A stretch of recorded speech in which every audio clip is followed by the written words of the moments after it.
Live and direct, Live and direct, you're tuned into the Diallo Show. Today is June 27th, in the year of your Lord 2018. I'm broadcasting straight out of the city of Chirac, state of Illinois.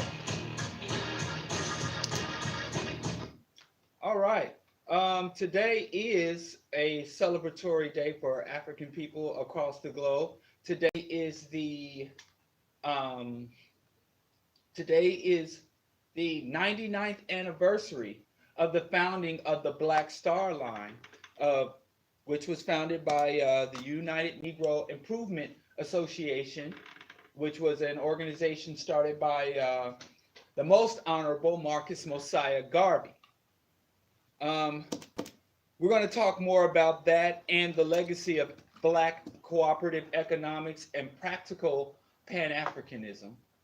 But there's some other house cleaning mess I want to get into. Let me first state that I didn't watch the BET Awards. I'm surprised anyone is still watching the BET Awards. And I'm not sure why we are outraged by what people had seen on the BET Awards. I saw on Wise Intelligent had shared a link of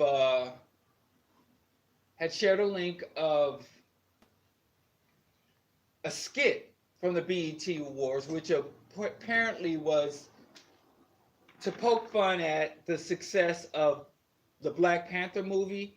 And what's his name? Jamie Foxx had reprised his character Wanda from Living Color to be the Dora Milaje, and it really made no sense. I'm not sure what even the point was. They had Jamie Foxx fighting with a stuffed panther at a mountaintop.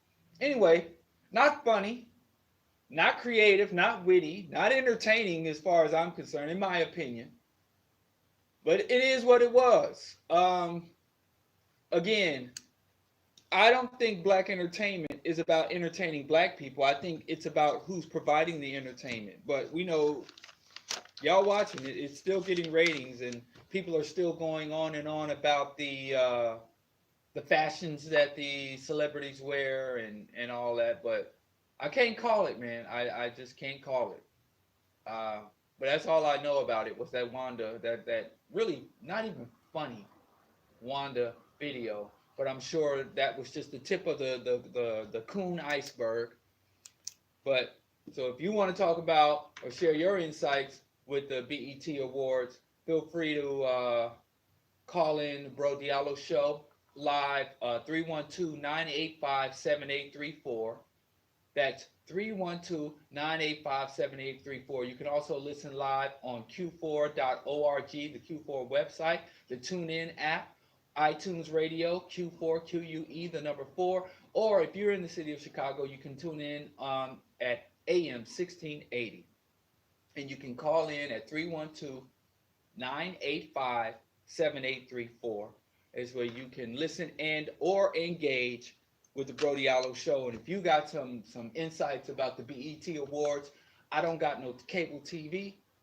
And I don't got no time. Even I would have liked to imagine that if I could afford cable television, that I would not spend my cable TV time watching the BET Awards, the award shows for pimps and hoes and every other hypocrite to show off their clothes, as KRS said.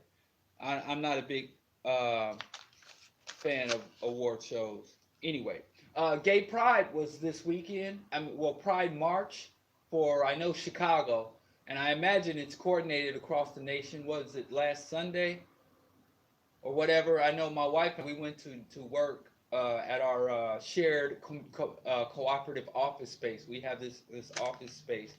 We're a member of the Polsky Exchange. And there were a lot of people there wearing rainbows and thongs. I'm not sure the correlation, but so that's how I knew it was Pride. But Pride is up on the northwest side or northeast side. I'm not even sure where the Pride Parade takes place in Chicago.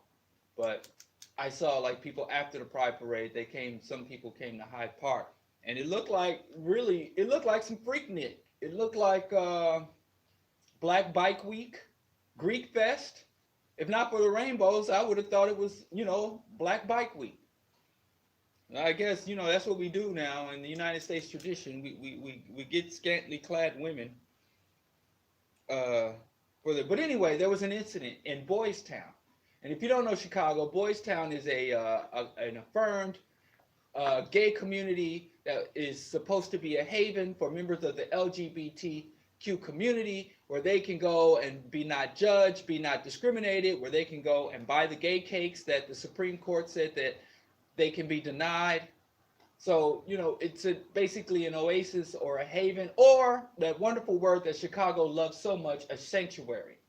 Because sanctuary, Ron made Chicago a sanctuary city for immigrants, even though it's not even a sanctuary for its residents. But I don't know how that works, how you can skip over a demographic and provide sanctuary, but that's okay. We were compensated because now Chicago has sanctuary cafes where members of the Black community can go into any Starbucks and use the facilities without paying.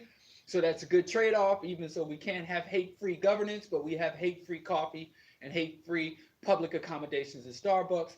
Beyond all that, there's also what you could call a gay sanctuary in Boys Town, supposedly, on paper.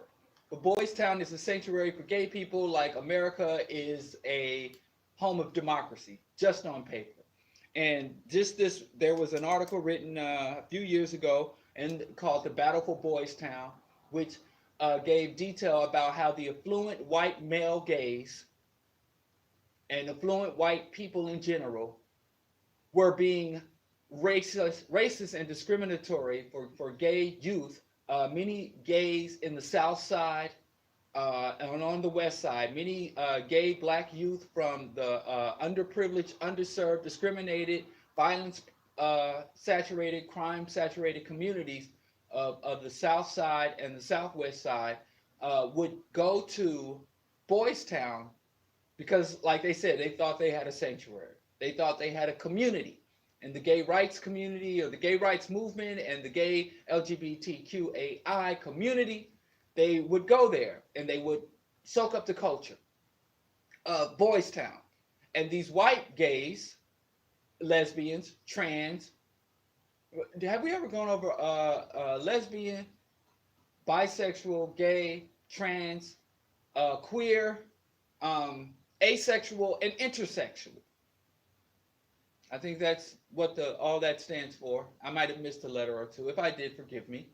But anyway, the white residents of Boys Town saw these Black members of their community come through, and they had requested from the city more police enforcement and they wanted to have regulations in place, such as not allowing people to park their cars if they didn't have residential stickers. You'll find that in a lot of affluent communities in Chicago. You'll drive to a public street that we all pay to pave, that we all pay our taxes to have cleaned and maintained and policed, but they'll say you can't park on this block unless you have this particular sticker on a public street. And so Boys Town did that white racist discriminatory isolationist tactic. They also had a lot of the local Boys Town businesses put up no loitering with inside and outside. So, it was like all of Boys Town had the same Starbucks policy before. That's why I guess, we need Starbucks to come and close down Boys Town for a day and talk to all those racist white folks, racist white liberals, and tell them how to be non-discriminatory too. So the public accommodations of Boys Town became hostile, and the Black youth found that they didn't have the community they thought they had. They thought they were part of a movement. They thought they were part of a community, but white gays like, yeah, you're gay, but you're a gay nigga. You're lesbian, but you're a lesbian nigga. So they really thought that, their gender identity or their mutual isolation in society, their mutual history of abuse because of their lifestyle or their orientation or how they present, they don't follow gender norms. They really thought they could ally with whites. And we're finding out not just in Chicago, but we're finding out in San Francisco, and other places that have large or concentrated or active or vocal members of the LGBTQ community is that white LGBTQAIs are just as discriminatory, just as racist, just as hostile. And we always make the mistake as black people thinking that a population of whites who have faced discrimination, a population of whites who have a history of being dehumanized and abused will somehow relate, unite, or have empathy towards us. We thought that when the Irish came here and they were calling the Irish white niggers and the white Protestants were attacking and literally lynching white Catholics who were Irish Catholics. And that whole Protestant versus Catholic conflict that still goes on.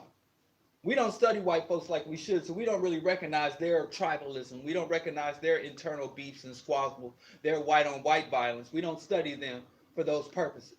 We only see the good. We only see the surface. We only receive their propaganda about themselves instead of making our own independent assessment. But yeah, white people got a lot of beef.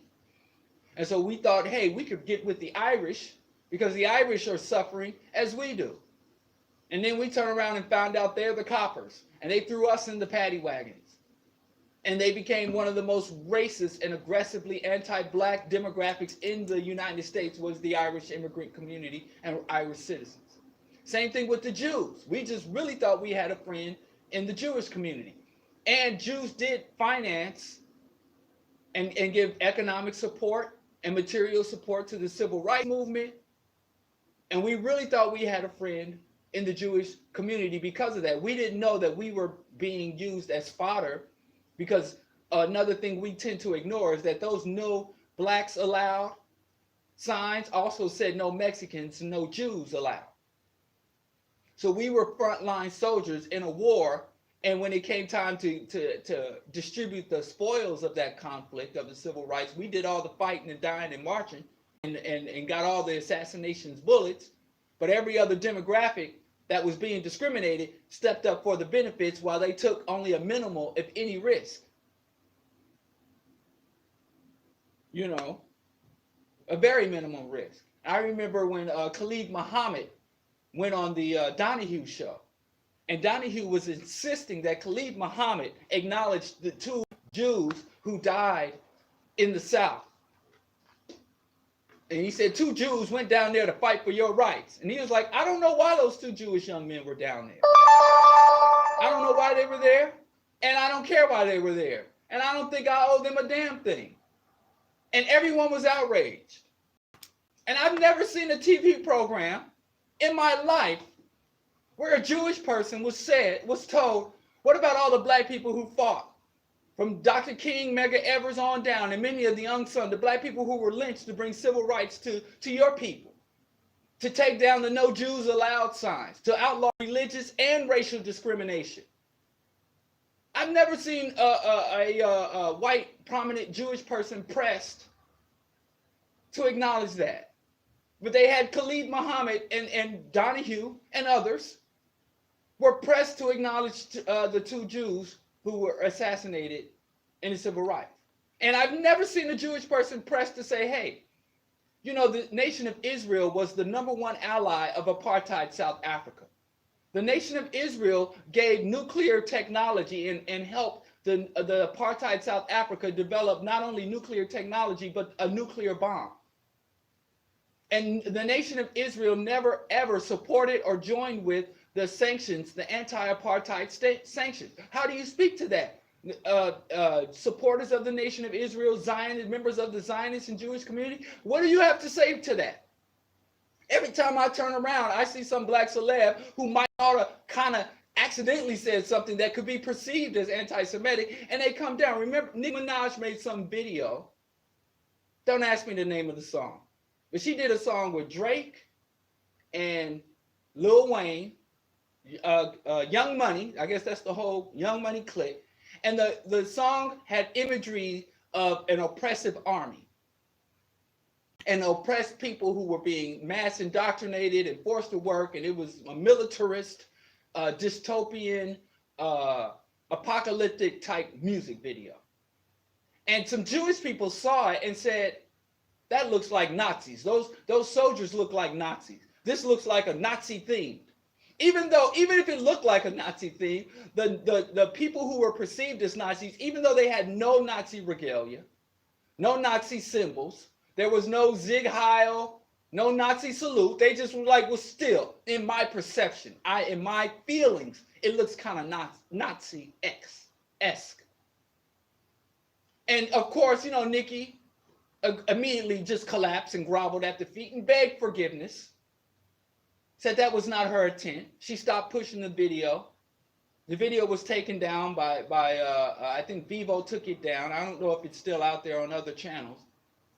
But she did everything to fall back in line. And she was asked about that. Now, that same Nicki Minaj, a couple of weeks before that, came out with a single called Looking Ass Nigga.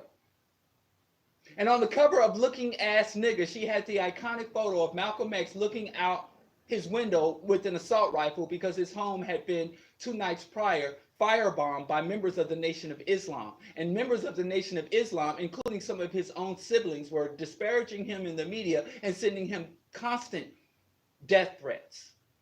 Remember, Farrakhan said he apologized to us for creating the climate under which Malcolm X was murdered. But that's another discussion. So, she immediately said, when the black community said, how dare you put Malcolm's image on a Nicki Minaj album, Black Barbie? How dare you, dishonor our ancestors, and above his head you have Looking Ass Nigga for the song with Malcolm X looking out the window. And she suggested that maybe Malcolm X was not the looking ass nigga, but Malcolm X was looking out the window for looking ass niggas. Who knows? But she was not apologetic. Her basic point was, black people don't understand what I'm doing. They don't understand my art because they're so primitive and they are so discriminatory and so full of hate that they don't understand the beautiful thing that I've done here. And black people, you can go to hell for the perceived slight and perceived disrespect to black people. And then just a couple of weeks later, there was a perceived slight to the Jewish community, and she just face down, ass up, apologizing, barefoot, tap dancing, groveling. But anyway, we always think that's my point. We think we got allies. We think that when a white population has suffered historical discrimination, when a white population has suffered at the hands of their own people, we'll think, well, maybe they'll understand how we have suffered at the hands of their people. Poor whites, Irish, Jews, Polish, labor, white laborers, working class labor unions, all these white populations, women, white women and black women. Now black women are like staunchly making a distinction between black feminists and white feminists. And that's relatively new, just in the 2000s. Because you go all the way back to the woman suffragist movement, back to the late 1800s, and Ida B. Wells and Sojourner Truth and all those black women who were struggling for human rights and human dignity, and white women didn't have no time for none of them. And we thought, who has suffered more at the hands? Who was the first slave? Who was cursed by God? Who was lynched? Salem witch trials, who was burnt at the stake or dunked in water, ritually tortured and murdered. A white woman could relate to the black race more than any other demographic in the white community. But white women come to power. We got Hillary Clinton talking about we super predators and want to lock us up. So we always think we got a friend. And you would think the gay rights movement being one of the, and I question the social justice street cred of the gay rights movement, because I've never seen a social justice movement that was so cozy with the police, a social justice movement that had full corporate sponsorship. So I question the social justice. Now, it's an integrationist movement, and I give it full integrationist credit. It's a civil rights movement. I give it full civil rights credit. But as far as social justice, I don't see those credentials.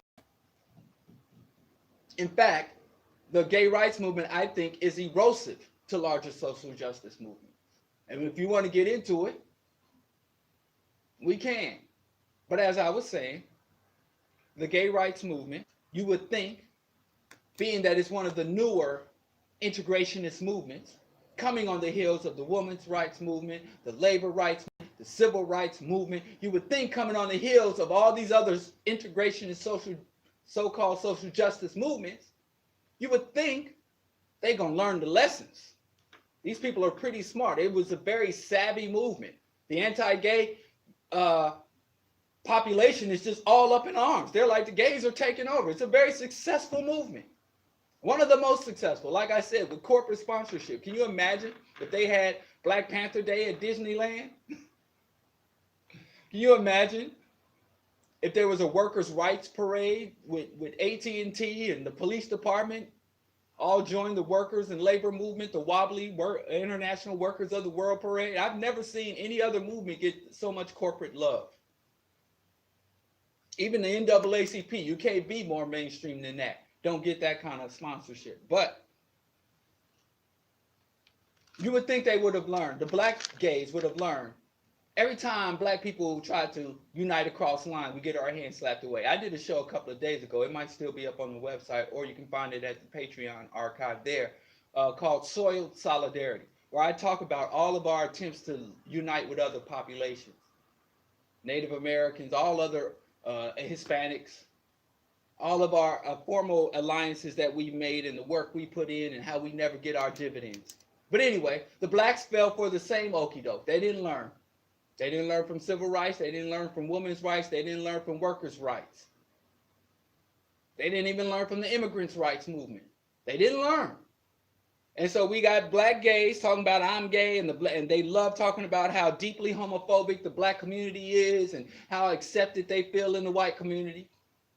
I hear you say it, but I don't see it evidenced. So there was on tape for Pride here in Chicago, a young black woman. I don't know if she was a member of the LGBTQAI community, but she was definitely an ally or a supporter, if not a member, because she was at Pride. She had the rainbow regalia on, and she was out there celebrating Pride Week or Pride Month. And so I don't know her personal, I'm not saying she's a lesbian, bi, queer, or what, I don't know. All I know is that she was at the celebration, celebrating the festivity. So she was either a member or a supporter or both of the community. And there was a ruckus there. And they show a cop who was policing Pride Week take this young black woman who couldn't bend over 102 pounds and slam her head first into the concrete, and she goes into a severe convulsions, and she has a seizure. And it shows what's more important, because if you see the video online, you'll see the commotion. But what you don't, what was pointed out to me was that the other members of the community residents of Boytown, the non-black LGBT, they didn't step in. There were no white allies. It was literally this huddle of black, either members of the LGBT community or allies or celebrators of the community, being brutalized by the police. And they literally show other residents and people who were there who were not black, Asian and white, grinning and walking away without giving a damn as this girl goes into convulsions. And this is coming off of the article, The Battle for Boys Town. And, you know, I had shared this at the beginning. You know, I did a series of posts about the internal contradictions of the gay rights movement and racism. And I talked about the log cabin Republicans and the conservative Republican legislators and how that they're finding, that research bodies are finding that now that white people have had some positive legislation, while majority white members of the LGBTQAI community had secured positive legislation, have concluded that the movement has reached its summit, meaning that they have social acceptance. There's no more, the sodomy laws have been repealed or unenforced, full open integration into the military, housing discrimination, gay marriage, all of the major checkpoints on the platform, the mainstream platform, have been secured. Many LGBTQ whites have stated that their economic interest is above their gender interest or their sexuality interest. And they're finding that white gays are now voting in the interest of their class, i.e. race. They're voting to hold on to what they have, their money, their status. And they're even willing to vote they're willing to vote in an anti-gay politician that represents their economic interests. And even though the stats all show that black gays still have higher rates of incarceration, brutality, homicide, homelessness, mental illness, that they are not getting proper medical treatment for their various conditions. Even though black people, even though they have the rights on paper, do not have the resources to take advantage of those newly secured rights that black people fought on the front lines for. Black people actually started. If you go study the true history of the Stonewall riot, black people have been on the front lines and the founders of this movement and have received no material benefit. Now they get to march. You get to march once a month. But you still, after the march, everybody goes their separate ways. The white gays go to their high-end penthouse condos, and the black gays go back to the same bombed-out communities that the rest of us have to live in. So we always think we got a friend. And you can just put in the Boys Town, Battle for Boys Town. And I'll share, if y'all want to see it, I can share on my blog or Facebook page the video of the young lady being brutalized at the Pride March, and all those white social justice warriors didn't give a damn. And another note, Maxine Waters is in hot water. Boom, boom, clever, huh? Maxine Waters. And when I was reading about Maxine Waters, I thought about that John Henry Clark, where John Henry Clark said, "We are the true believers. We out Pope the Pope. We out Muhammad. And he didn't say that as a compliment. He said we believe in other people's rhetoric more than they believe in it. We adhere to and try to carry out the content and the creed of other people's philosophies that they don't even. We give more respect to other people's ideology than they give to it." And Maxine Waters is a wonderful example of that. The press secretary, Sari Backwoods Huckabee Sanders, yeehaw, went into a Red Hen restaurant, an upscale restaurant in Virginia. And this is a lot of people are misreading this story. They said that she refused service. That's not what happened.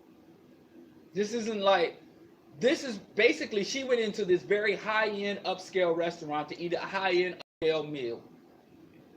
And after she had been served politely, after she had been finished her meal peacefully, she was recognized, and the owner said, if you got a right to say that some redneck in Colorado don't have to make gay cakes, then why should I have to accommodate you? If businesses are allowed to discriminate based on their personal views, on their opinions, and your president, and his administration, and you as his secretary say that, hey, my personal views, if I'm a pharmacist, a Christian pharmacist, I don't have to give the morning after pill to my customers. If I'm a fundamentalist baker, I don't have to make gay wedding cakes. Then I am a liberal progressive, and I don't want to make food or service right-wing fascist.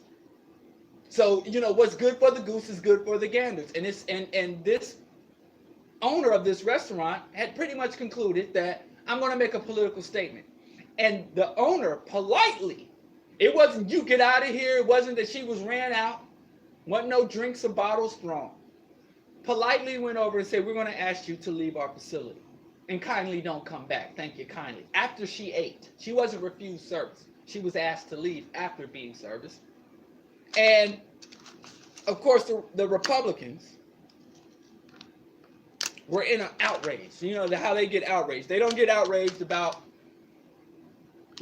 violations of international and human rights, snatching babies, bombings, mass murderers, shooters. They get outraged. When old Sarah the Lion Huckabee Sanders, who's supposed to be stepping down, she wasn't as entertainer as that other little gummy neck dude. But anyway, Maxine Waters says, This is wonderful. I love it. And nobody don't serve Trump administration officials. That's right. And she came out and was like, this is democracy, and y'all want to play smash mouth football? Y'all want to throw down the gauntlet? Y'all want to play dirty politics? Let's play dirty politics. Republicans always coming out their necks. We about to go at their necks. Yeah, yeah, woo, woo, woo. Just front line, being a pit bull for the Democratic Party. Being a pit bull for the perceived progressive Democratic Party. And Maxine Waters been fighting to make the Democratic Party live up the content of its creed since the Clinton administration. That's when I found out about old girl.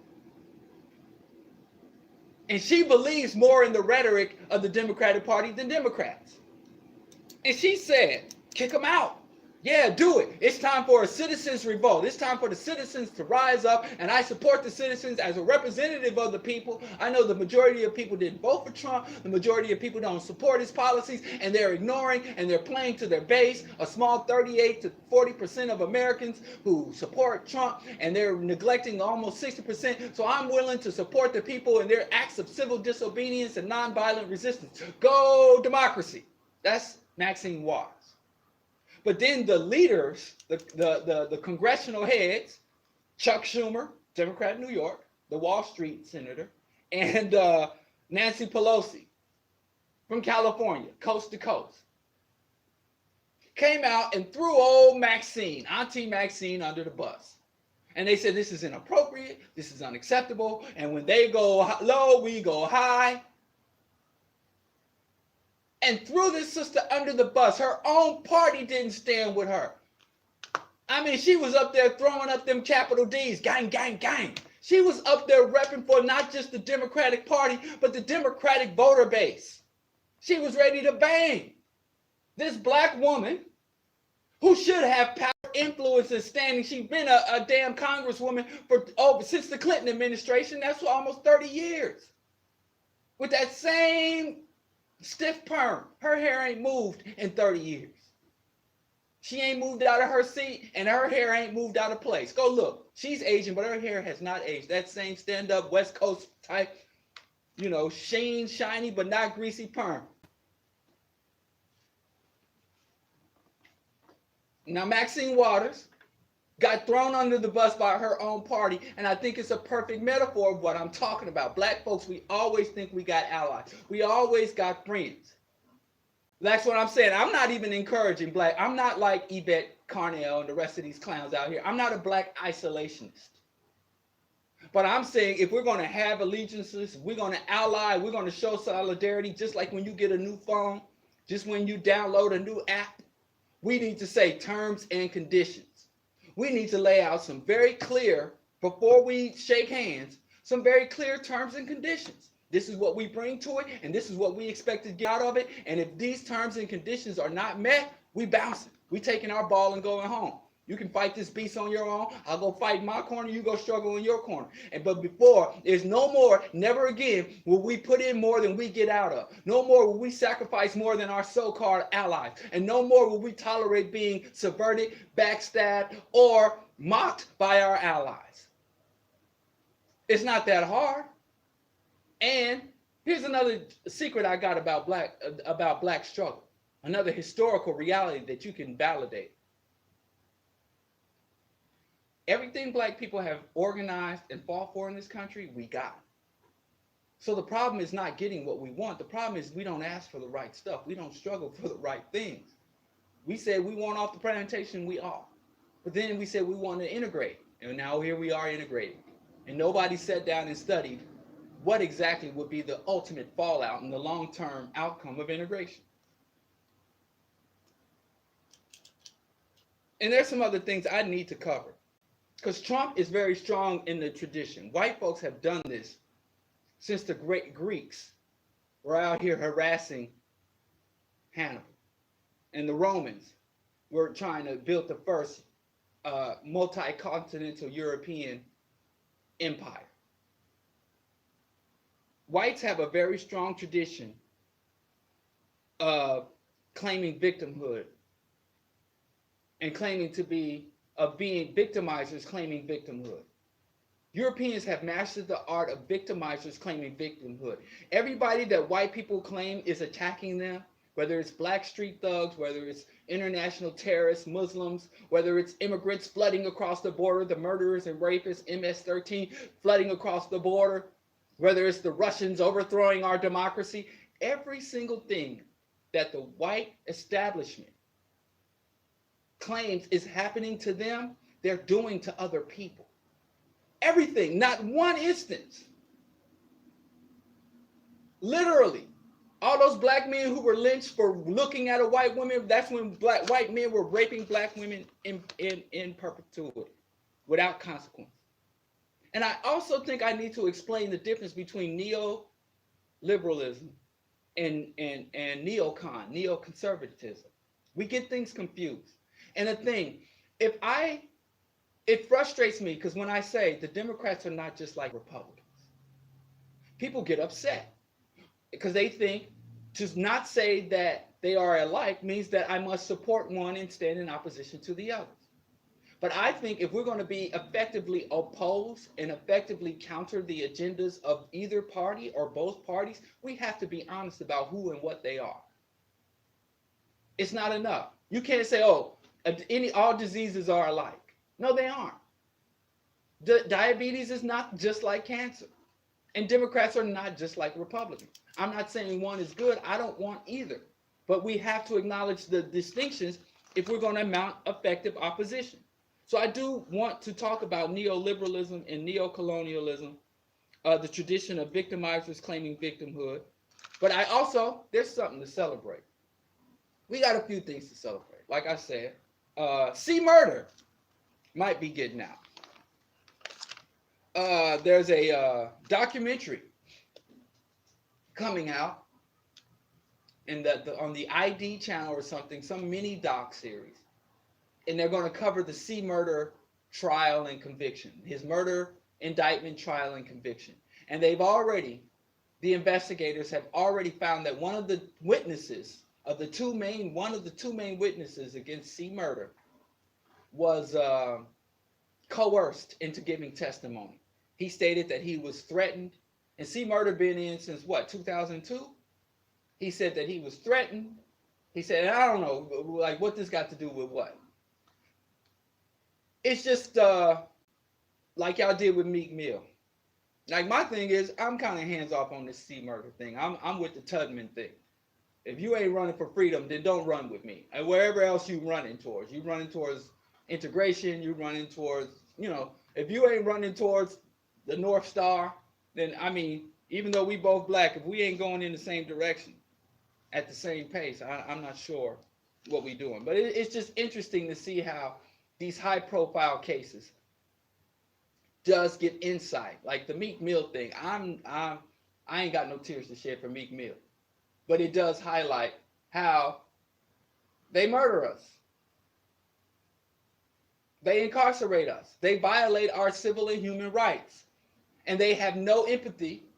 They don't have any, there are people like me. I would like to imagine that if I was a cop, a lawyer, a prosecutor, or a judge, and there was some innocent man that I sent to prison to be brutalized, to be assaulted, to be not denied access to his family, I imagine that would cause me to lose sleep. Hell, if I feel like I cut somebody off in traffic, if I feel that I wronged somebody, it bothers me. And I examine it in my mind over and over, like, was I in the wrong? Do I need to apologize? Or was that person in the wrong? Am I overthinking this? I have empathy. I am not only human, I'm humane.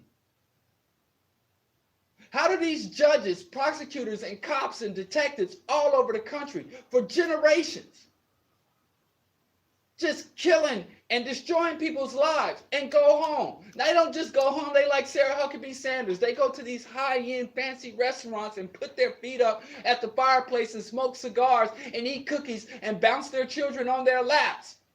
Murderers. Murderers. What is the psychology on that? Freud talked about it. They lack empathy. Forget Freud. We don't need Freud no more. We got Dr. Bobby E. Wright, the psychopathic personality. These people are psychopaths, and there is no cure. I don't care what branch of psychology you go to. They all say that psychopaths are inborn and can't be cured. And so C Murder is just one. If his brother wasn't, if he wasn't a famous rapper, if his brother wasn't a hip hop mogul, this wouldn't have been examined. But C Murder, one of the witnesses was stated that they were coerced to give testimony, and since their testimony was corroborated with the other witness, I'm pretty sure that the other witness, because I mean, why would they need one witness to lie to say they seen something if they had another witness that could honestly say they seen something? But let's talk about, before we run out of time, I do want to talk about today, on this day, June 27th, 1919, 99 years ago, the corporate charter for the Black Star Line was secure. And the Black Star Line was a shipping company by Marcus Garvey. Marcus Garvey bought 3 ships. Here's what blows my mind. There's a lot of history to this. The Black Star Line was one of the first major self-funded industrial efforts by any black person, because prior to the Black Star Line, the black titan of industry prior to Garvey was Booker T. Washington. But Booker T. Washington, 100% of his funding came from white benefactors. The DuPonts, the Shelbys, all of the white elites funded the Tuskegee Institute, and they basically wrote the script for him. They propped Booker T up, and nobody held that against him in the day. Everybody knew it. It was pretty obvious, because Booker T was always doing photo ops. The white charities, they wanted to be seen as lending a helping hand to the ravaged and savage Negro. So Booker T, there's plenty of pictures on the internet still floating around, 100-year-old photographs of Booker T walking around the Tuskegee campus with white people in top hats and tails, the elite of the elite, the wealthiest white folks, and showing them around and showing them all the good works their money is doing for the despicable, sorry Negro. And he was seen as the model for industrial development. Booker T. Washington's ideological opposition, W.E.B. Du Bois, who said black people should not just engage in trade development, but also our intellectual development. We should not just leave the world to be governed by white men, but we should also engage in working to govern, to create policies, to create high art and culture, to develop the minds of our people, not just to be laborers, not just strong blacks, but cultivated minds. Whereas Booker T said, stay out of politics, stay out of international affairs, do good works. And through your good works, and you make yourself useful to these white titans of industries, these railroad barons, the emerging internal combustion engine, this new technology, these new industries. Make yourself available. Be agriculturalists. Work the land. Be the salt of the earth. And don't get entangled in white people's affairs. Governance is the duty of the white man. Rulership is the duty of the white man. Hard work is the obligation of the black man. And when the white man in due time, when he sees fit to give us rights, when he sees fit to give us opportunities, when he sees fit to allow us into his spaces, we just need to be ready to fulfill and rightfully earn that right to be in white spaces and prove ourselves worthy without pushing. That was Booker T's plan. And W.B. Du Bois is like, you shoot, shine, buck, dancing. And so but here's the other flip to that. Du Bois was white funded and only worked within and through white institutions. and had all white benefactors. And they would fly him to Europe, and he was fluent in German and French. He was really a brilliant dude. But he didn't have his money. So even though we had these two divergent post-Reconstruction ideas of being industrious and quiet or being ambitious and vocal, intellectually ambitious and vocal, they were both supported by different factions of the white elites. None of them had an independent support base. Their prominence and standing within the black community was dictated by white elites and the government. Government sanctioned, state and federal government sanctioned, and white elite funded. And even though they bumped heads and argued, they were given their marching orders. If I'm lying, I'm flying. It's not even hidden. This ain't no conspiratorial talk. This is standard history. And then here comes Marcus Garvey. Many people don't know. Du Bois, not Du Bois, Booker T. Washington. Marcus Garvey was not only an admirer of Booker T. Washington, he corresponded with Booker T. Washington. He saw this industrial component, and he wanted to bring that to his colonized island of Jamaica. And he was sent resources and correspondence to come to Tuskegee to meet with Booker T. and to study at the Institute, because Booker T said this is a brilliant guy. And I'm sure in Booker T's mind, he thought he just needs some refinement and process. Like he's really smart, he's really industrious, but he's got some dangerous ideas. But fortunately, I said it, Booker T died before he could get his clutches into Garvey. Because then I think we would have had a Elijah Muhammad, Malcolm X situation if that had gone the way it was supposed to go. But that's just my assessment. You can read the history and come up with your own scenarios. But Marcus Garvey, Booker T had died. So Marcus Garvey still had his intent to come to the Americas, but he had to rework it. So he was no longer going to be an apprentice or understudy under Booker T. He decided, I'm going to go to the Black Mecca, Harlem, and made history, the largest black movement. But the thing about Garvey was that his movement was completely funded by the people. Marcus Garvey had no governmental or private industry support from white folks. Marcus Garvey was one of the greatest cooperative organizers in the history, including today. Marcus Garvey would sell $5 shares into the Black Star Corporation. Marcus Garvey, back then, $5 in 1919 was equivalent to $75. And he had sharecroppers who were saving up.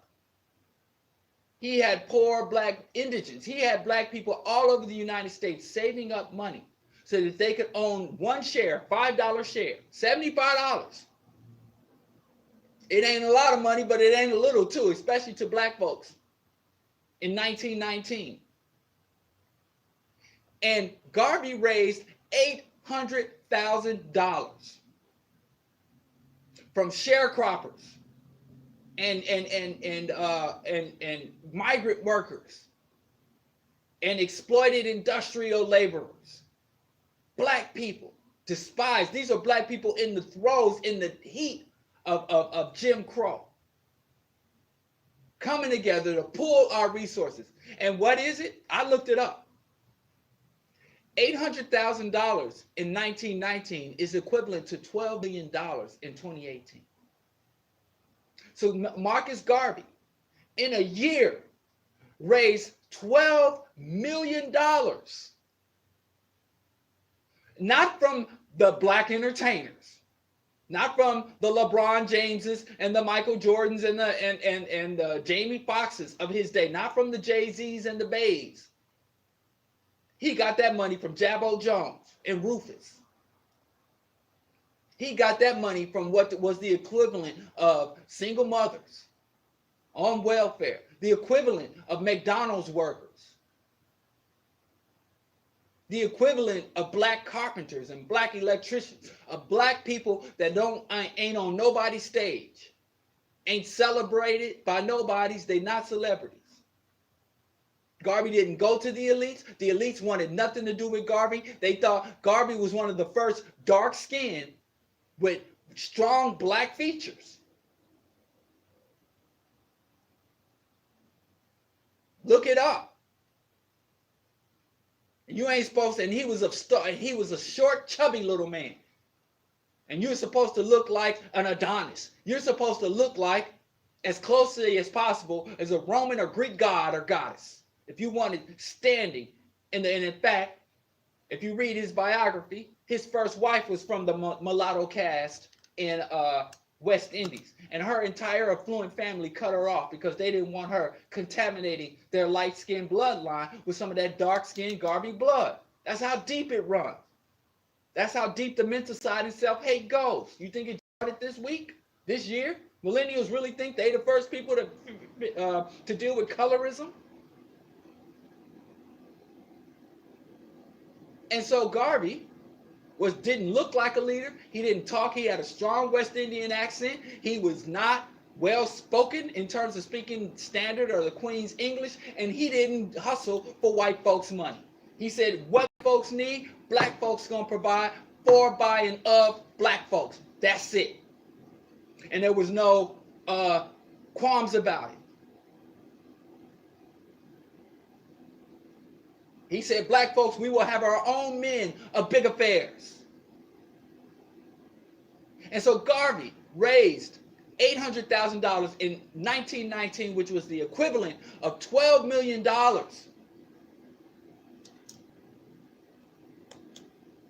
Name a black man who says, I don't deal with nothing white. I ain't working with white people. Ain't no white people holding membership. This is blackity black, blacker than black.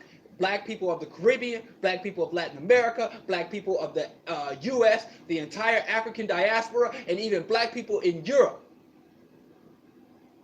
And he said colored people across the globe, because even Ho Chi Minh was an affiliate of the UNIA. Ho Chi Minh, the liberator of Vietnam, the guerrilla master, not just the guerrilla fighter, guerrilla warrior, the guerrilla supreme master, followed Garvey and used Garvey inspiration to go home and free his people from first French and then your American invasion and colonialism.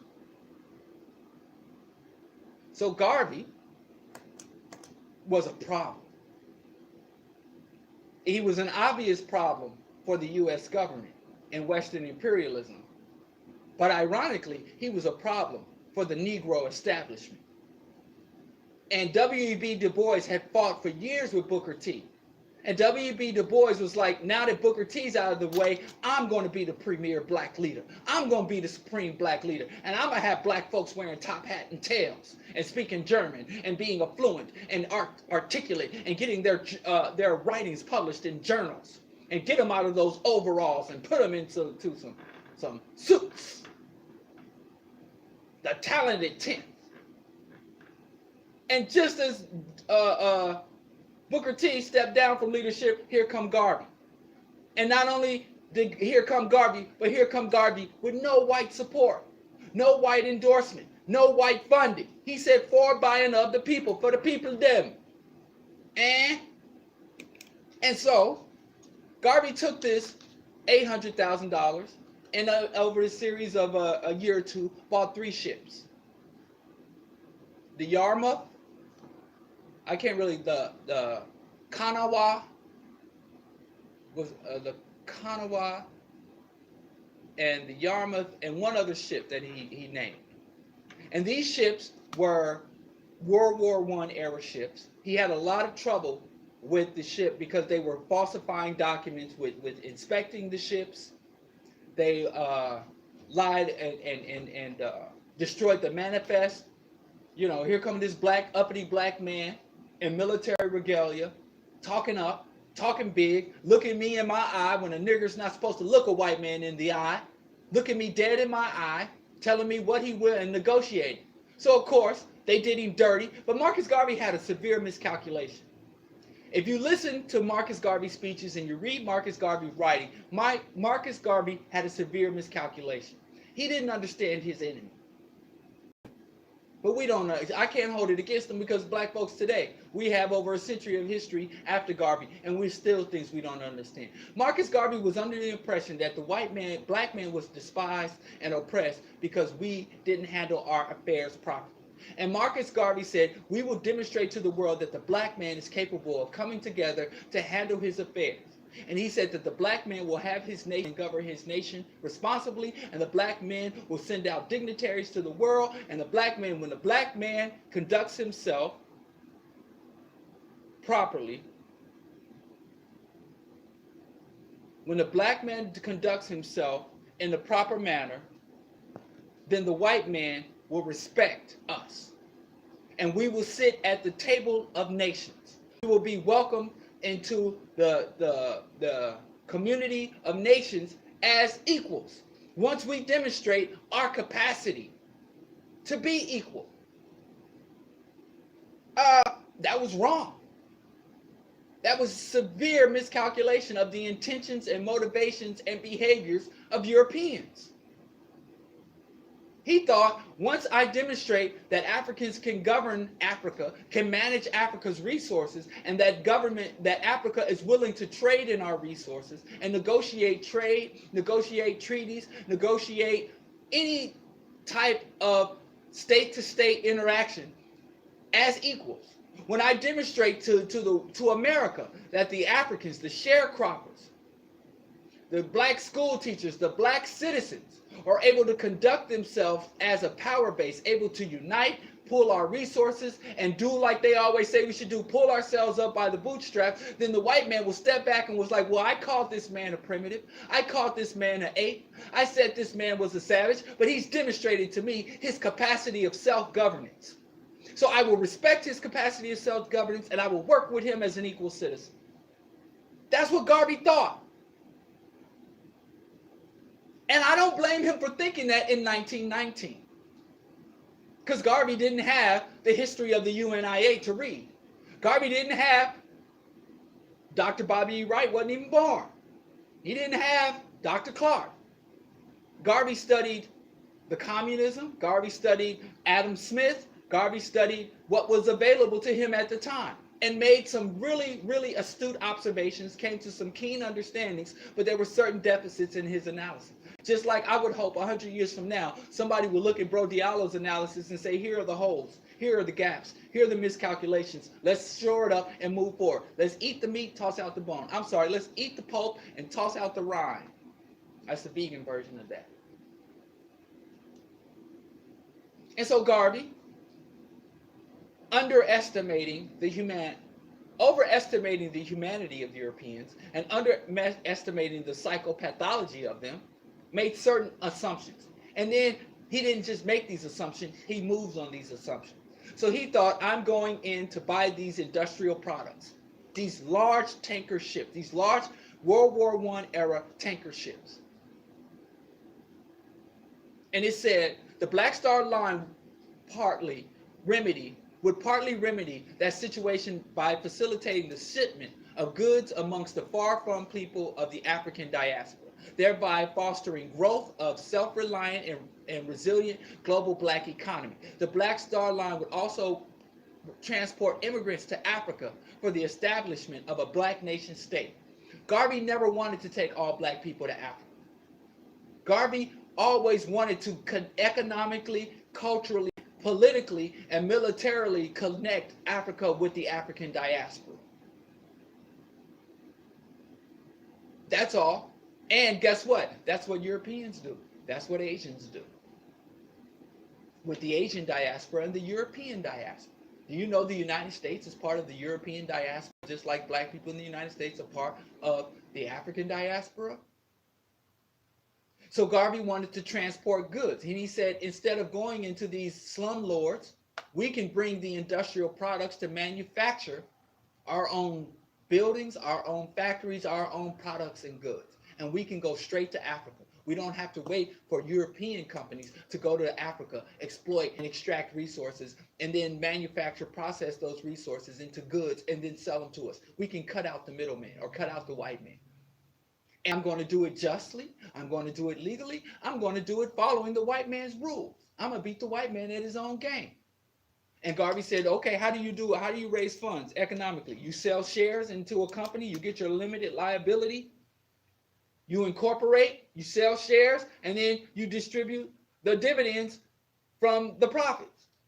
Garvey said, fine. If that's how we do, that's how you say we got to do it, we'll do it the way you say it. And Garvey did it and outdid everyone else. And so what happens? There were two-pronged attack. That's the thing. J. Edgar Hoover, who was a young secretary to the OSS and who was killing black folks and undermining black movements all the way from Garvey to the Black Panthers. Same man, J. Edgar Hoover. The same man that took down Marcus Garvey was the same man that took down Malcolm X and and took down King. Look at that. That's history right there. Look at that timeline. If we don't know about J. Edgar Hoover, we don't know nothing. There's a movie by I've read, but there was a Hollywood feature on J. Edgar. I have to prepare myself, burn some sage, and call down the ancestors and erect another shrine so I can sit through that movie. I'm interested in seeing how they're trying to resell this scumbag to themselves. But Garvey bought the 3 ships, and it was J. Edgar Hoover. It was J. Edgar Hoover who sent in infiltrators, black infiltrators. Some of the first black people that were ever on the payroll of the FBI were those that were sent in to infiltrate and spy on the UNIA. And not only were they sent in to spy on the UNIA, they were sent in to sabotage. They were sent in to forge documents, to make it look as though Garvey was involved in some impropriety. Now, look at Garvey. Garvey lived in Garvey was the leader of the largest black movement organization in history outside of Africa. There has not been a UNI before or after Garvey. There's never been such a large organization that was able to amass the amount of support and resources. This is a black man sitting on top of $12 million worth of revenues, $800,000 in 1919 in Harlem. And at that time in Harlem, there were all kind of pimp preachers, all kind of high on the hog. This is the era of the Harlem Renaissance, a bunch of uppity Negroes riding around in carriages in the most hoity-toity, uppity white clothing you ever want to see, live balling. You think they just got Harlem World. Harlem had always been uppity and snooty, Strivers Row. And they said all Garvey owned personally was a small table full of artifacts, of African carvings and African artifacts that he would tend to and arrange daily. He had no personal wealth. He didn't own a car. He didn't own property. Nothing was in Garvey's name. Garvey lived, they say, very humbly. He didn't pocket any of the money. All of the money went. You could see where the money went. Garvey founded the Black Cross Nurses Association. And the Black Cross nurses were equipped. They had uniforms. They had equipment. They had a huge payroll. Nobody complained about being swindled. They had the African Legion, which was basically a black urban militia. We ain't even able to organize that today. They did it under Jim Crow.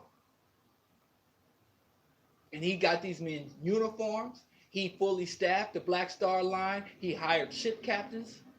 And many of the people he hired were veterans from World War I who were supposed to know how to operate large steamships from the Navy. So there was material evidence of where Garvey's money was going, where the people's money were going. He didn't put anything in his name. He didn't have single oversight of any of the resources. And there was never, to this day, Garvey, nobody's been able to produce any evidence, just speculation. Garvey stole the money. Garvey was a con man. And the first person to up and say that Garvey was a con man and Garvey stole the money was W.E.B. Du Bois. With no support. We'll get into that later. Between 1919 and 1920, they raised $800,000 from the masses. And he bought the Yarmouth. And there were always breakdowns. There were always fuel lines and pump lines and holes coming up in the hull. It was plagued by problems. And it was plagued by not only mechanical issues, but severe staff misconduct. And Garvey didn't really understand. Garvey was the leader. He set up the corporations, but he put admirals in place to run the Black Star Line. He was overseeing everything. He gave the instructions. He raised the money. He allocated the funds. And the people stabbed him in the back. Now, as an organizer, there's something very peculiar about organizing black folks. I've organized with a great deficit of resources. And people have said, we don't have money. We ain't got nothing. We can't do this. And people will start to fall off and flake off because we have a deficit of resources. So then you come back and you say, well, I'm not going to be operating off of a deficit. Let's focus on accumulating resources, raising funds so that we have all the material resources that we need to carry out our agendas. And then people start to flake out and fall off because there's money on the table. And I found that lack of money, it can be just as disruptive as the presence of money. If sometimes the presence of money can create more fractures and disruption than the absence of money. Because again, it's not about the absence or presence of money, it's about the mental side. So Garvey, there was one, he had a shipment of goods that Garvey had a ship to go to the Caribbean, go to Latin America, and then Africa. They had charted out the trip. And the captain decided he wanted to dock one of the ships illegally at some small like Bermuda or Aruba somewhere to hang out with his girlfriend for a couple of days, costing the Black Star Company tens of thousands of dollars, which will, again, we could calculate how much $10,000 would be in 2018, which would be equivalent to hundreds of thousands of dollars. And Garvey, if that black man, or if it was a white ship captain that did that to a white LLC, that LLC could have that man incarcerated, have his operations license, could totally take that man to court and get justice. But Garvey couldn't go to white courts. Because guess what? Garvey couldn't go to the courts because the courts were managed by the government. And guess what? The government was the one sending in the saboteurs. It's documented. J. Edgar Hoover had been on Garvey from day one. And now there are documents showing that there were unnamed. To this day, they haven't released the legal names of these individuals. They'd be like person one, person two. They still got redacted documents. They still telling lies on Garvey. And they were issuing payments to these people. If this shipment doesn't reach the shores of Liberia, then we will pay you. If this ship is not fit to leave port, if this ship remains docked at the Harlem port, we will pay you. And black folks was taking them payouts because they never had a white man sit and look them in the eye and talk to them with dignity and respect. And they were willing to sell out the whole race for this token of respect and inclusion.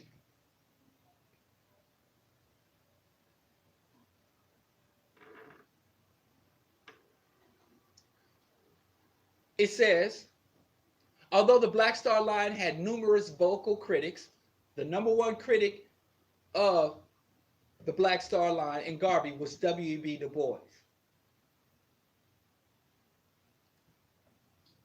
Critics and skeptics, the Steamship Corporation for a short time served as a powerful recruiting tool for the UNIA. Ultimately, however, the Black Star Line led to the downfall of the Universal Negro Improvement Association. Besides the mistreatment of the line by Garvey's associates, who were paid informants, who had no background in training in steamship company management, the newly formed Bureau of Investigation, later the Federal Bureau of Investigation, under J. Edgar Hoover, sent a black agent to infiltrate the UNIA to find evidence to undermine the Garvey movement. In 1922, Garvey was arrested on mail fraud charges for selling stock in a ship that had not yet been purchased on the Black Star Line. Again, there's evidence that those documents were forged. To the point, it says he was convicted in 1923, which upended the entire movement. After appeals, in prison for 2 years, down in Georgia, they got him out of Harlem. But Calvin Coolidge pardoned Garvey. Now, how a black man get a pardon in 1925 for something he's guilty of? And what they did is they went to Garvey and they said, listen, you want to get, and by this time Garvey, they not only incarcerated Garvey, they starved Garvey. They put him in these damp cells that had no climate control. So the cell during the day would get up to 100-something degrees, and at night would get down to 20, 30 degrees, freezing all night, and it was wet. They didn't give him proper nutrition or accommodations. They tortured Garvey for mail fraud. They illegally took Garvey out of Harlem and transported him to Georgia. And when he left that prison cell after just 2 years, he was sick. He had a persistent cough. He was plagued by pneumonia and infections. And they even said he had some psychological deterioration. Dr. Clark mentioned that Garvey could never come to the United States again. So while he was trying to operate and manage the UNIA, he would sometimes come to Canada. And he would be there fighting with his membership. Because, again, the membership was in disarray. And so Dr. Clark, when he was a very young man, decided, I want to go meet my hero. And he said when he saw Garvey, he was very sad because of the pitiful state Garvey was in. Garvey never recovered. He said that Garvey was very sickly. He didn't have the power and the presence of his writings and his recorded speeches. And he was sitting there trying to inspire and chastise his membership at the same time. He said Garvey was just defeated. He was defeated by the time Dr. Clark had an opportunity to meet Garvey face to face. And Garvey didn't understand. I'm not breaking the laws. Not only am I not breaking the laws, I'm proceeding according to how. White people were saying we need to pull ourselves up by the bootstraps. They just said that we can't be the white man's burden. The white man said he didn't want us here. Everything, he's like, so I'm advancing along according to the standards. I'm keeping the pace and the tempo that the white man set. You don't want niggers around? Fine, I'll take them back to Africa. Every time a black person said boo, what did a white man say? Oh, go back to Africa. They telling us that now. They were telling us that in 1919. They're going to be telling us that next year in 2019. Oh, go back to Africa. Kaepernick, go back to Africa. You want to kneel? You don't respect our country? Then America, love it or leave it. He's like, fine, I'll leave this mother. Like, oh, blow up the ships. Sabotage the ships. Send in provocateurs and agents and saboteurs. Like, wait, why the hell are you blowing up my ships that I bought to take black people back to Africa when you've been telling us to go back to Africa since the Emancipation Proclamation? What the hell? Garvey didn't understand it. Garvey truly didn't understand it. You said I was a savage. And I show you that I can be a statesman, that we can conduct international trade and commerce. So you know I'm not a savage. You said you attacked me because I was primitive. You said that I was a burden unto you. The white man's burden was to civilize me. And I demonstrate to you that I show you the history that we had civilization before you. And I show you the capacity of our people to be civilized because you enslaved us for 300, almost 400 years. You brutalized us and you raped us. And have we took up arms? Have we slaughtered you in the streets like we had the justifiable right to do? No, we forgave you. We have shown more civility and humanity than you ever have. And Garvey just didn't anticipate and did not understand what the hell he was up against. Many of us don't today, so we can't even hold that against Garvey. We still want equality with the lessers. We still seeking to integrate in a doomed system. We still trying to amass fiat currency while they go about destroying the life-sustaining capacity of the earth. So we ain't figured out what Garvey felt to see. There's no escaping this. I don't care if you go to Africa. I don't care if you take on an African name. I don't care if you renounce fiat currency and you get your own currency. It doesn't matter. We will rule everything. And once we get rulership of that, anything, we will begin the process of destroying that thing. There's no rationality to it. There's no logic to it. And there is no ceasing. And the only thing we destroy, the only thing we respect is mutually assured destruction. If you have the same capacity and will to subvert and destroy me as I have to you, then we can negotiate. But we will only negotiate with you for as long as you have that capacity. The moment you surrender or lose that capacity, it will go back to master slave. And if there's anything that I'm missing, if there's anything I'm overlooking that brought me to this conclusion, I'm willing to hear it. Chancellor Williams, the author of The Destruction of Black Civilization, Critical Issues of a Race, dating back to 2000 BC to the year 2000. This is a black man who was a very, very well-respected, well-honored black scholar who left academia and mortgaged his own house and mortgaged his own health in order to research and travel the entire continent of Africa, who traveled to Europe, to Latin America, to the Caribbean, and throughout the United States to really understand what the hell happened to black people. How do we go to the pinnacle of civilization to be in the bottom dwellers of humanity? And he detailed it. This is how we fell. It wasn't an overnight thing. There were certain political and policy and warfare and even ecological and environmental challenges that all intersected in a way that we didn't have the preparedness or capacity to withstand. But one thing towards the end of the book, towards the conclusion of the book, he said, after studying over 2,000 years of interactions between black people and white people, I have to conclude that white people are our eternal bitter enemy and our implacable foe. Our eternal bitter enemy, that they are our implacable foe. And he said, this is not the rantings of a wide-eyed militant, but the sober conclusion of a study over 2,000 years of our history and interaction.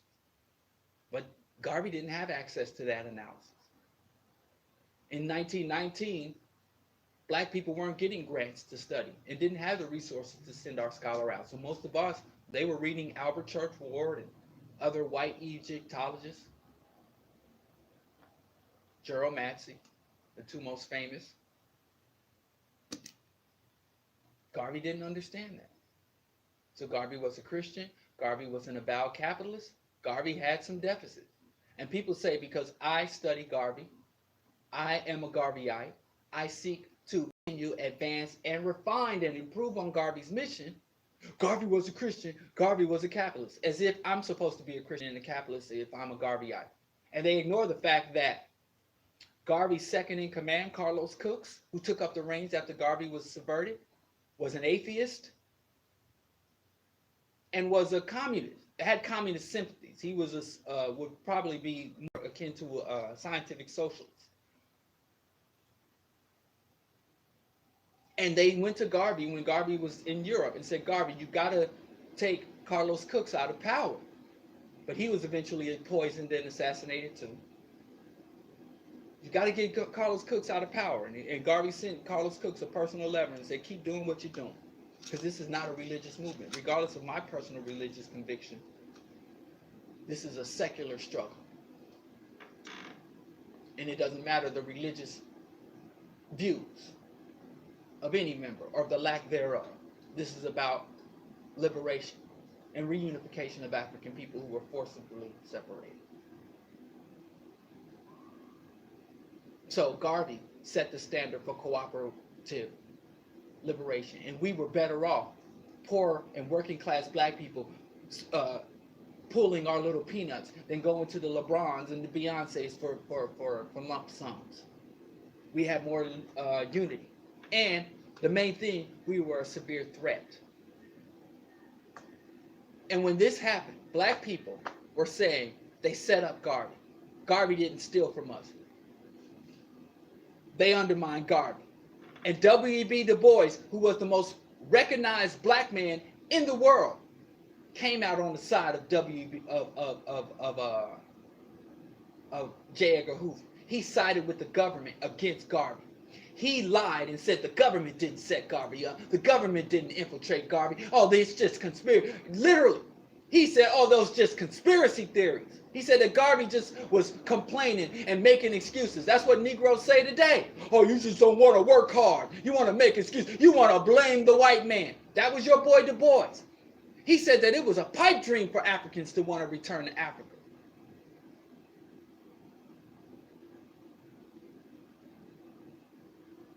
I mean, Du Bois' treason should never be forgotten.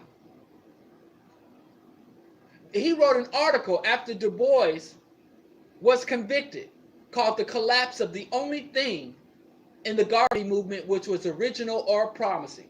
Du Bois on Garvey.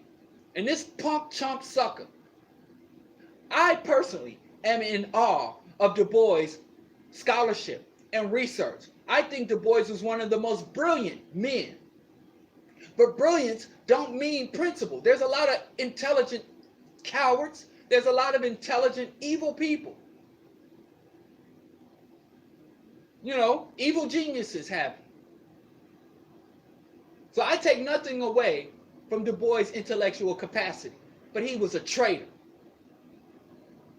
He said that it was a pipe dream for Africans to return to Africa. Where did Du Bois die? Where is Du Bois currently buried under a shrine? Du Bois participated in the 1920s in subverting the Back to Africa movement, only to move to Africa himself. And he said the reason he moved to Africa is because Africa is the only place where the black man will know any peace or have any standing in power and security. He ended up living out Garvey's mission. That, I mean, I could go, man, don't look. You ever take me to Ghana, don't take me to Du Bois Shrine. I don't know if I might piss on his grave. I have no respect for Du Bois. But I encourage everybody, read the Philadelphia Negro. He is the founder of the science and techniques for sociology and sociological research.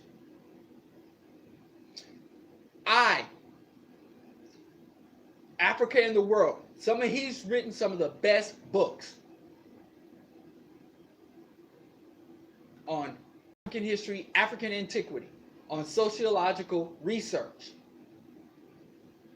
Take nothing away from Du Bois' contributions, but I still haven't figured out if his contributions have outweighed his treason. Do you know that when Garvey was first secured the first black steamliner for the Black Star Line and incorporated the LLC, the Black Star Line, that Du Bois went to his white benefactors and said, can you give me a boat?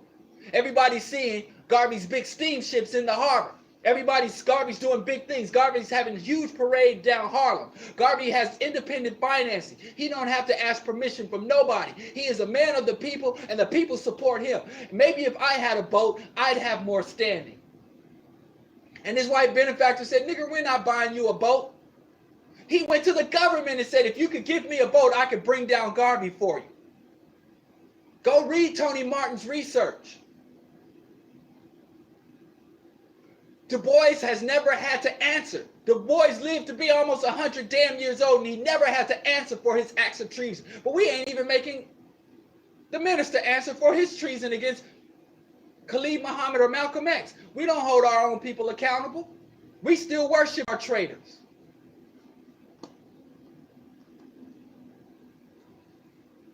So he wrote this vindictive article, mocking.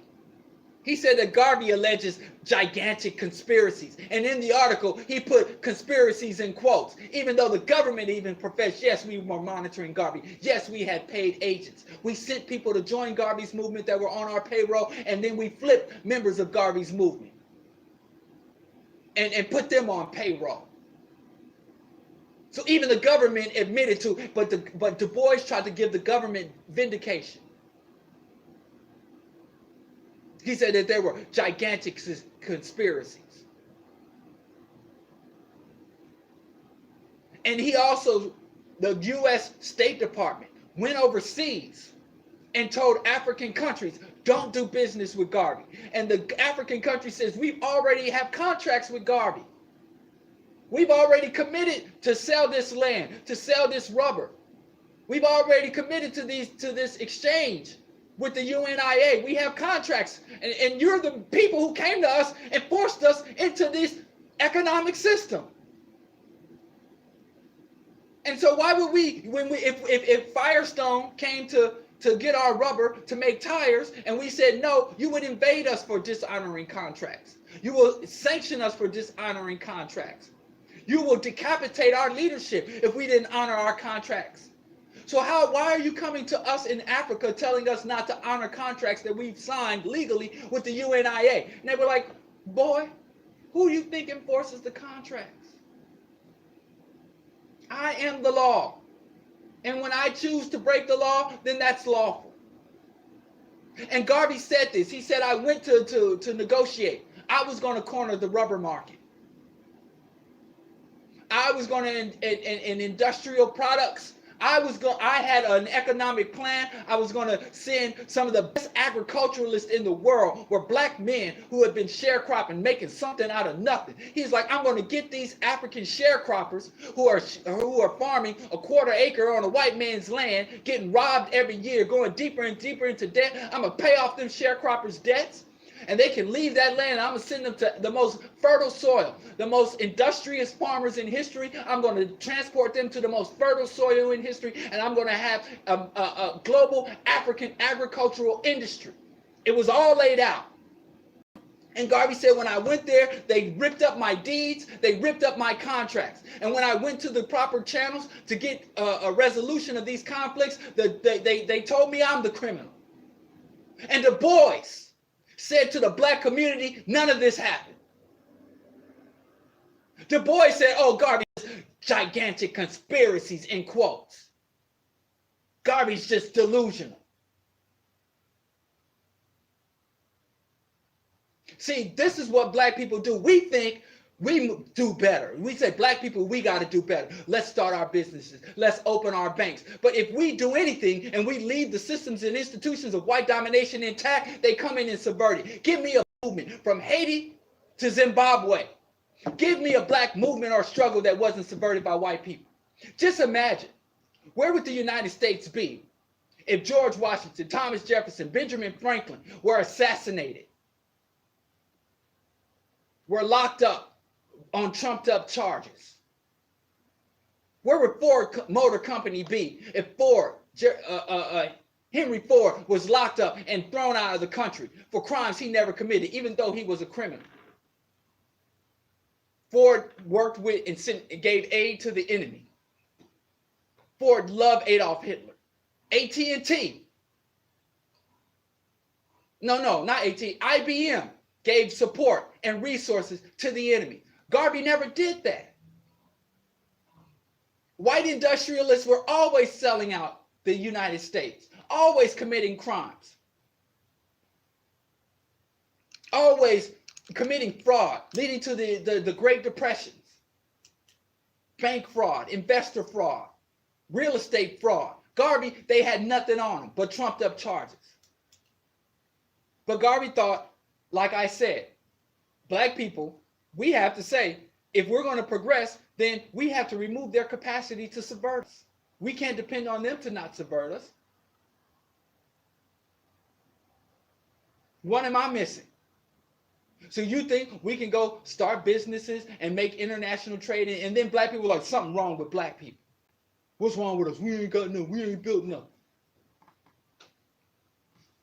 And not only have we built everything, not only have we overcome.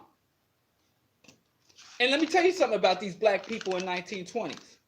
Black people had a higher literacy rate in 1910, in the early 1900s, than we do now. These people were not stupid. These people were better read and more focused. And I mean, we got to tell it. We got to be honest about it. Black people in the 1910s had a higher value on communalism, cooperation. There were no illusions about black success because it didn't matter how much money you had. This was the lynching era, the Jim Crow era. This is when the Ku Klux Klan could bring 200,000 members and shut down D.C. for their annual march. Black people had no illusions about where we stood in this country. And that's why Du Bois, even though he was a great scholar, he was never a popular leader. And ironically, Du Bois and Garvey were both Pan-Africanist, because you had to be just utterly brain dead to not understand the need for Pan-Africanism. There were no illusions back then. We got a lot more illusions now. There was no LeBron James prancing across the TV screen thinking, oh, we could make it. We can get it. We get money. There were no $40 million slaves back then like there are now. This is a great book. I also recommend. It's just that Du Bois thought, I should lead Pan-Africanism. I'm light-skinned. I'm well-spoken. I'm fluent in German. I'm fluent in French.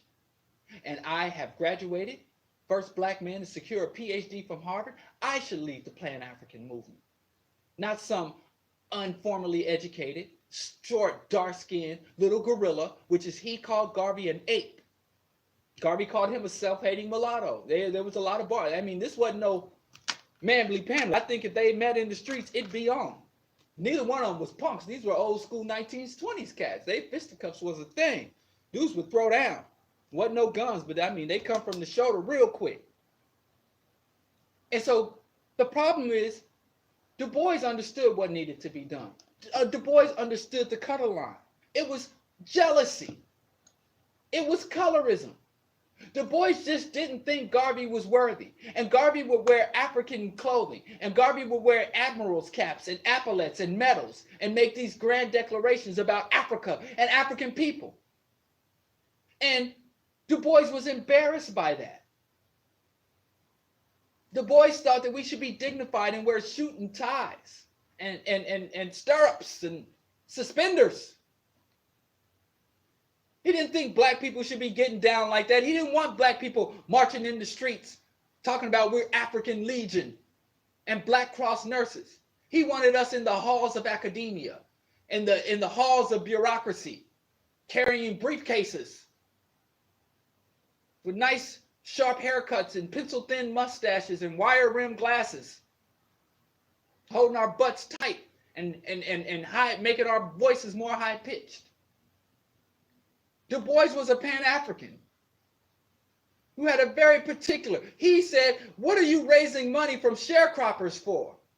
Why are you out here talking to uneducated, illiterate Negroes for when you should be dealing with the talented 10th? He wanted to establish a black aristocracy, a black plutocracy. That was his mission.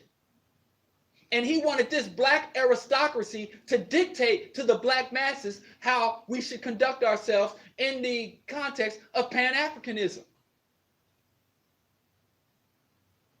And so when he convened the Pan-African Congress, he says the black scholars, the black thinkers, the black dignitaries and bureaucrats and heads of states will come together. We will sit amongst ourselves to work this out. And then we will go to the black masses and say, this is what we have. Because that's how the white folks did it. The Constitutional Congress was not common white men, everyday round the way white men. They were the gentry, the aristocracy, came together and wrote the Constitution, and then they came to the white masses and said, here is the document. Here is how we will conduct and structure things. And you better get in line or there's the hanging noose. We'll string you up, white or black. We don't care. Everybody get in line with what we say. That's the way Du Bois wanted to do it, because he had studied Constitution, no history. The history of the Constitution, the history of the American Revolution. And he said, that's how you do things. Garvey said, I'm willing to play by your rules, but I'm going to do it my way.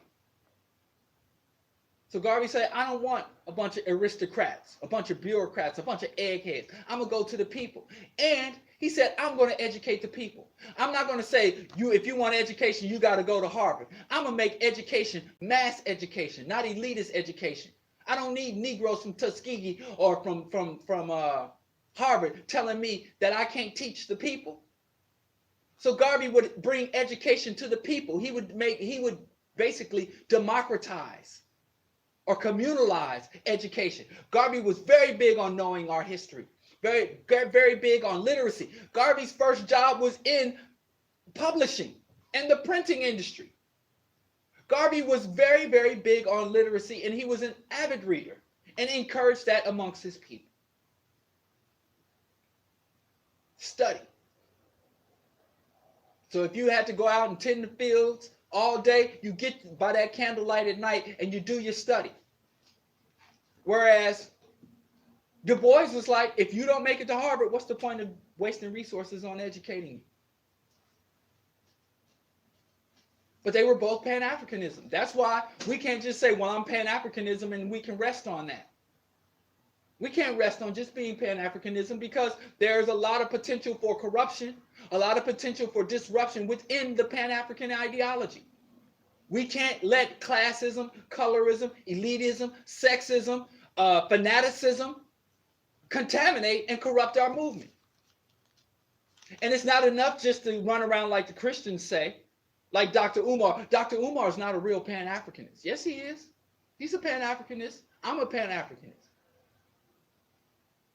But I stand in principled opposition to what he advocates for the Black Pan-Africanist movement.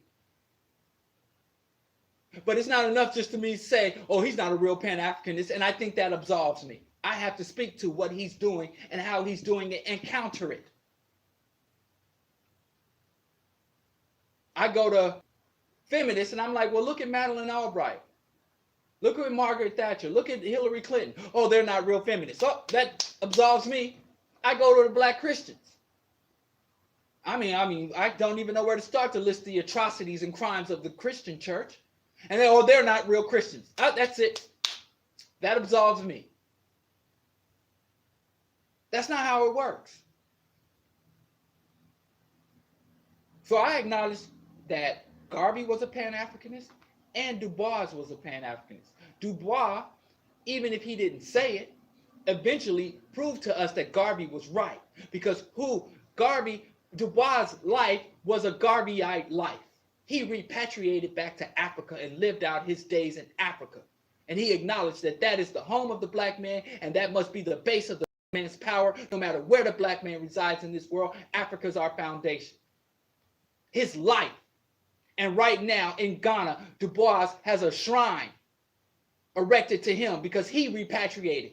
W.B. Du Bois subverted the dream and the work and the resources of millions of Black people to return to Africa, only to turn and do it himself. And I don't think we deal with this enough. I don't think we address this enough. I don't think this is pointed out enough, because we still have these type of shenanigans going on in our community. And if we don't deal with it, it won't get dealt with.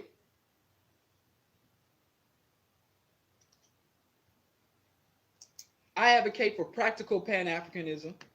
I'm going to come on the show and tell people what is the appropriate approach to Pan-Africanism. And we have to always engage in ongoing internal critique. We don't run away from internal conflict. Conflict does not subvert unity. We got to be unified. So you're going to put up with the emergence of demagogues and fanatics in your movement for the sake of unity. Then you don't have, if your movement can't withstand internal critiques and internal conflicts, it won't be able to withstand external subversion.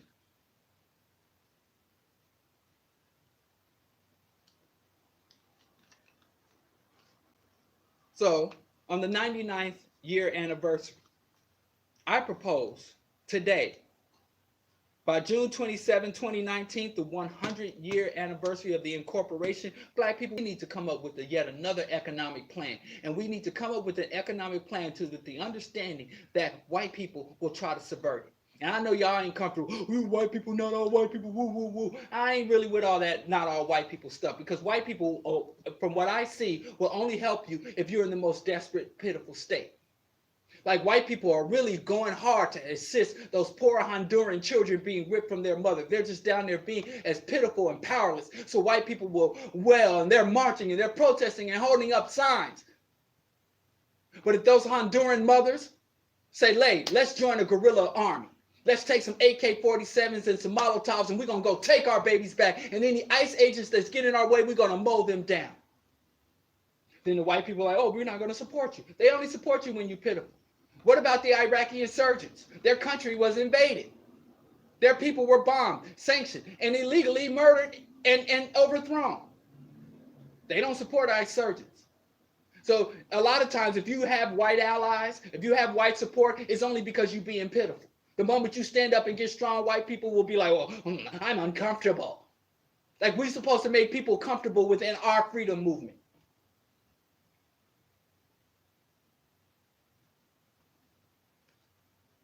So I'm just saying, I'm not anti-alliance. But like I said, we need to be just like the cell phone companies. There will be terms and conditions. And without terms and conditions, I'm not talking to you. I'm not working with you. I'm not aligned with you. I'm not in solidarity with you. So I say this. The African World Coalition, homies, we need to sit and talk. We need to do something for the centennial of the Black Star Line. And I'm not saying reproduce. Too many of us are trying to replicate the past. I'm not for replicating the past.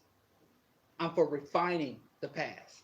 I'm for learning from the lessons of history, because it's best qualified to reward our research. We need to know what Garvey did right and what Garvey did wrong. Garvey does not want to be worshipped. We need to build on, refine, and advance Garvey's struggle. And I want to play one of my favorite songs called Black Star Line by Brand Nubian. Form a line about the Black Star Line. Go on to Africa one more time. We still have not fully assessed the Garvey movement and what it means today. This is Bro Diallo, Q4 Radio. You can find us at q4.org, TuneIn app, and iTunes Radio, and on AM 1680. This is the Bro Diallo Show. And you can also go to q4.org to find out about the Q4 network and the Q4 community organizing to contribute and support and become a part of the Q4 community. You can find all my shows archived at diallokenyatta.com and at Patreon/diallokenyatta. You can also make one-time support or become a Patreon. At the very least, you can find me on Facebook, Twitter, YouTube, and you can share excerpts of the show. You can share archives or recordings of the show to help get the word out, because I'm like Garvey. I don't have no white sponsorship. Ain't nobody putting nothing into this but the people. I depend on the people. And if you want to continue to have independent, non-corporate sponsored, non-BET coon shenanigans media from Black, by Black, of Black people, please make a contribution to help us sustain the program, expand the program. At the very least, go to my YouTube, subscribe, share the show with your friends, allies, and enemies, and family, and help us get the word out. This is Bro Diallo. We're gonna have some tunes, and I'll be in Kansas City this weekend. So Friday, I'm going to set up a rebroadcast of one of our archive shows. So I won't be in the station. John, can you cue that up? Um, I will be in Kansas City. I'm definitely two places. If you're in Kansas City, I'm definitely going to make a tour of the National World War I Museum, one of my favorite historical museums in the entire country. And I'm also going to definitely be at Blue Nile. So holla at me if you're in Kansas City or will be in Kansas City. I will just be there for the weekend and look forward to linking with my brothers, sisters, organizers. Shout out to National Black United Front chapter, Brother Mickey D, Dr. Tauheed, uh, um, definitely Chairman Ajamu. Shout out to Abasi and all my people there in Kansas City. I'll be seeing y'all this weekend. Bro Diallo Show, Q4 Radio. Thanks for listening live, and I'll be back on the air live next Wednesday. Peace.